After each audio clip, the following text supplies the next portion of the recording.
আমার এই গল্পটা খুব মনে পড়ে যে একজন রিকশাওয়ালা ওনার মেয়েকে নিয়ে বাজারে আসছে এবং কিছু ছোট মাছ থাকে না কম দাম, এইটার হয়তো ভাগ কিনতে চাইছে, কিন্তু ওইটার ভাগও 2 ভাগ ছোট, কিন্তু 100 টাকা।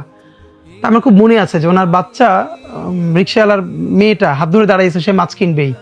তো রিকশাওয়ালা যখন জিজ্ঞেস করছে তখন দাম শুনে উনি, আমার খুব মনে আছে মানে উনি বড় করে একটা নিঃশ্বাস ছেড়ে মেয়েটা নিয়ে গেছে যে না কিনবো না, লও।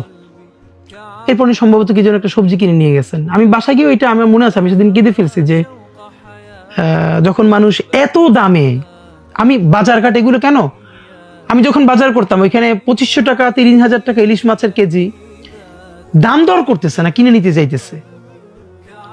রাষ্ট্রের এমন কর্মকর্তারা যাদের বেতন 40,000 টাকার বেশি না, আবার এইখানেরই নাগরিক 50 টাকার ভাগাড়ের ছোট মাছ কিনতে গিয়া এমন অসহায় আত্মসমর্পণ দেখেন। এবং আমার মনে আছে উনি তখন একটা গালি দিচ্ছিল, এই গালিটা আমি এখানে বলতেছি না, এই গালিটা রাষ্ট্র ব্যবস্থার জন্য এমন, এটা বাধাই রাখা দরকার।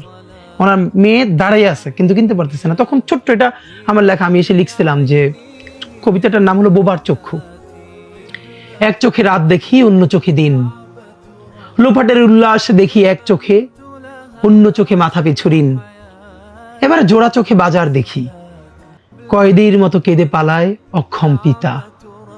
হঠাৎ মানচিত্র দেখি, দেখি অক্ষরেখায় রক্ত বেচার বিজ্ঞাপন, আর শ্যাওলা রঙের শাড়ি পরে দ্রাঘিমায় খদ্দেরের জন্য দাঁড়িয়ে একজন যুগপৎ বিশ্বার জননী। ধন্যবাদ।